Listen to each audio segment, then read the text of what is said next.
Svensk korv med korvbröd! Det har vi alltid haft i Sverige sedan länge tid.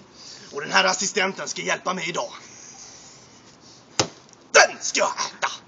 Ketchup! Ketchup! Massor av ketchup! Lök! Nej, lök sa jag för fan! Vart är löken? Förlåt.